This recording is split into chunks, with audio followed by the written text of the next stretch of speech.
Yo, what's going on, everybody? My name is David Larrabee, aka D-Lav, and amidst all of the Infinite Warfare and COD 4 remastered hype, I figured I'd bring you guys something a little different, something not even Call of Duty related, commentary-wise. Obviously, you're watching Black Ops 3. This gameplay isn't anything spectacular. Like Thunder says, gameplay really doesn't matter at this point in the game. I understand that.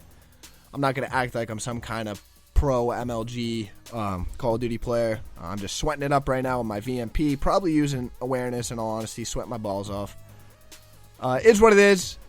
So don't expect anything crazy out of this gameplay. It's a dub and TDM on evac, and that's that. What I want to talk about today is actually working on your own car. Now, I don't know about the demographic on this channel. I'm guessing it's mostly people my age, mostly male. I'm guessing. This is just a guess. I have no idea. And if you don't have a car, still, tune in and listen to this, because it's knowledge that I think everybody should know and at least think about. And I'm talking about working on your car, like getting down and dirty, mechanically working on your car. Now, just to throw us out there, it really does depend on what kind of car you have. These really expensive cars, expensive BMWs, Lexus, Land Rover, whatever, the expensive car brands. Maybe it's not worth working on it yourself. Parts can get expensive. Labor can get expensive. A lot of the more expensive cars have very specific tools and procedures to do things. Personally, the car I drive is not fancy. Maybe back in the day it was, but right now I'm driving a 2001 Jeep Grand Cherokee. I have a video of it on my channel. My subs know. It was actually a review video I did for college, so you guys get to get a look at it. It's rough looking. I bought it for $2,200. And it did have some problems, but my father assured me that we could fix it at home in the driveway, and sure enough, we did. And I just want to talk about my experience in doing so and how I've learned from it and how you guys could learn from it. So, when I bought my car, it had 144,000 miles. It's a lot of miles. It's a 15-year-old car. It's seen a lot of miles. Not as many as other cars, less than other cars, whatever. But it's definitely had its fair share, and it needed some things replaced. For example, the front end was drooping. Like, it was sagging in the front compared to the back, and me and my dad and I, have found that the front shocks were blown. So we're like, alright, just random day.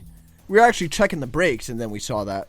So he told me to go to AutoZone. So I went to AutoZone, bought 2 brand new shocks for $50. Like, the highest end they had. Well, not the highest end, they have like the okay, the better, and then the best. I would just go right in the middle. You don't need, the Cadillac Air Ride shocks or whatever. Just get, whatever parts are good enough. You don't even need to do AutoZone. Actually, I found this website called rockauto.com. Really cheap prices. Awesome equipment. I really recommend them. They don't endorse me or anything, but out of my experience, rockauto.com is the place to go if you need parts for your car. So anyways, I bought these shocks from AutoZone, lifetime guarantee on them, so if they ever blow again, I just bring them back, swap them out.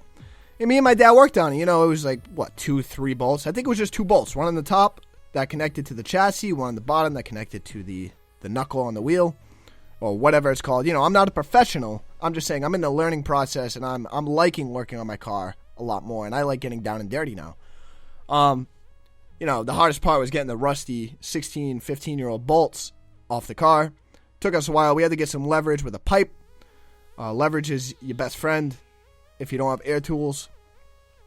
But anyways, we got the new shocks on, and she rides like a dream. And speaking of tools, I just mentioned, I know that's one barrier that a lot of people face is, tools can get expensive.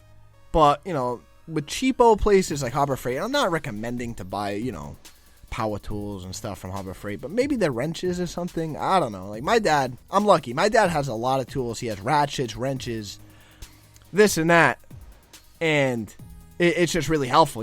I replaced my water pump, even something like your battery. Like I know a lot of places, where you buy a battery, they'll install it for you for no charge. But in my opinion, I think you should learn how to do it yourself, because installing a battery is really, really easy to do. Really should not take a lot of time at all. And it just, gets you in the mindset of how to do certain things. Getting to know your car is not a bad thing. I think everybody should know, how to do simple things like changing the oil, the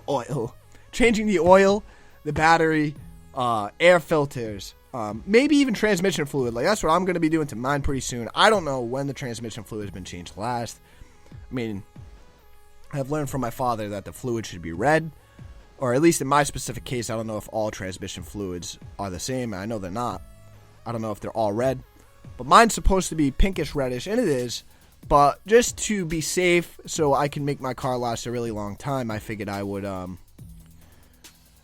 change it myself. But the only problem is it doesn't have a drain plug on the pan. So in order to get the fluid out, you have to take off the entire pan, and that would make a disgusting mess in my driveway, and I don't want to piss off my dad. So I figured I would bring it to the guy I bought it from. He's a friend of my grandfather, so I kind of have a connection. And he said he would do it, and I'm actually going to buy a new transmission pan on Rock Auto that will have a drain plug in it. So whenever I want to do it myself in the future, it would be a less of a mess. Damn, I'm stuttering a lot in this, huh? Whatever, I'll keep it in there. Keeps it real. And I'm just saying, guys, get to know your car. Get your hands dirty. It's really fulfilling. I've painted the bumpers on my car. It looks decent. I'm going to have to do it again this summer. They've chipped.